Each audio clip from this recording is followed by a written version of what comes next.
Hi everyone, welcome back to my channel. Are you planning to go abroad, specifically to US? Then I would like to share a few important pointers which I really feel is important before you plan out your study abroad, specific to US. So if you're from India, one thing which you really have to work, considering in 2026 the political situation of India and US, you must have your defined goal clearly where exactly you would like to apply. For example, if you are a student who wish to study in maybe taking up more of engineering or artificial intelligence, then you must see which colleges offer the courses accordingly. So I would say define your goal clearly. Do not choose a country just for the hype of it, okay? Be clear about the course, your career outcome, your future perspective, and do research about it. Because there are some traditional destination, whether it's about US, UK, but there are other university in Ireland and Ireland, or it can be France, it can be, many other countries which is not very famous and English speaking. However, they do have a great chance in terms of having a course and much in a better price with regards to the expense. Number two, I would say, is a research university before ranking. Okay, so basically, look at the faculty. What kind of a curriculum they are offering? Are they offering any internship? Where exactly is the location?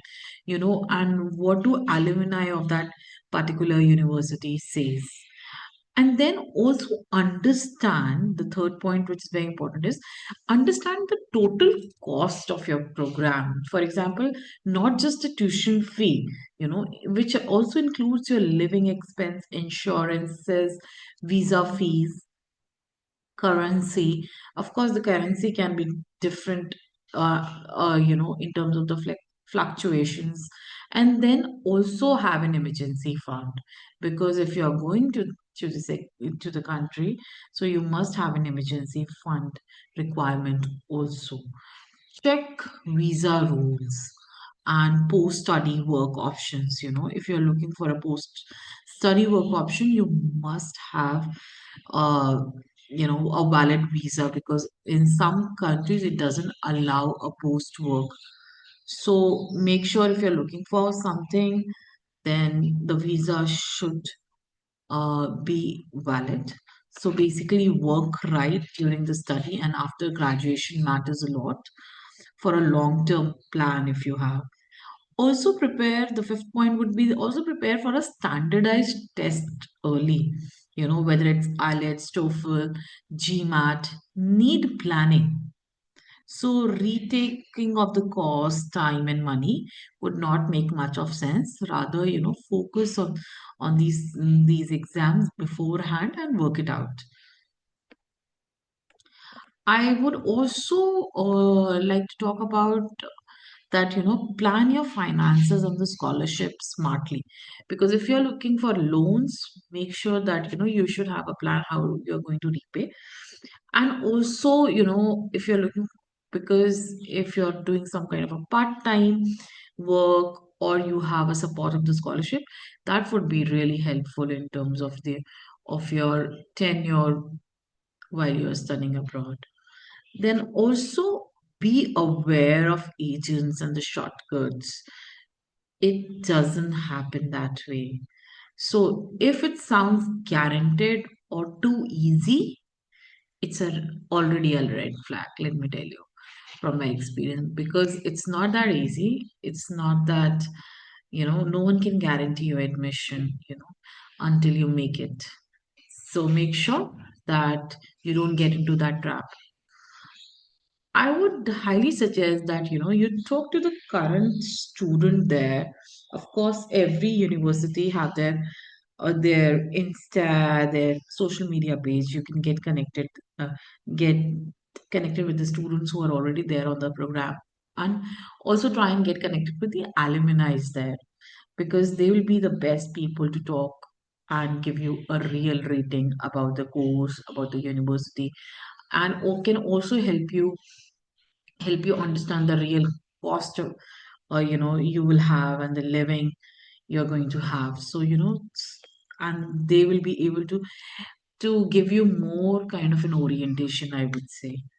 Then also have a backup plan. It can be a plan B or a plan C. For example, if you're planning to go to US, that too from India, the political situation might not allow you. So, your visa may get affected.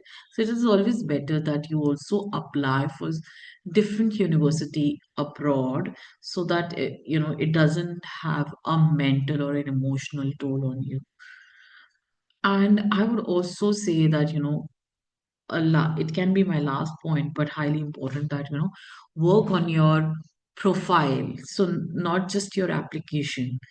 So the profile has to be super strong. Your SOPs, statement of purpose, your LORs, letter of recommendations, internships, projects, and a clarity, you why you would like to pursue this particular program or any kind of a social development project.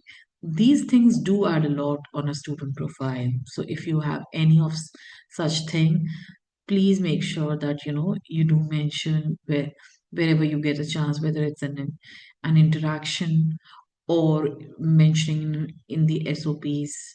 Do mention about these things because these things do count. They are count maybe of, you can be seen as one of the impact making candidate. So yeah, these are some very important point I would like to mention. And in case if you need any help, do comment.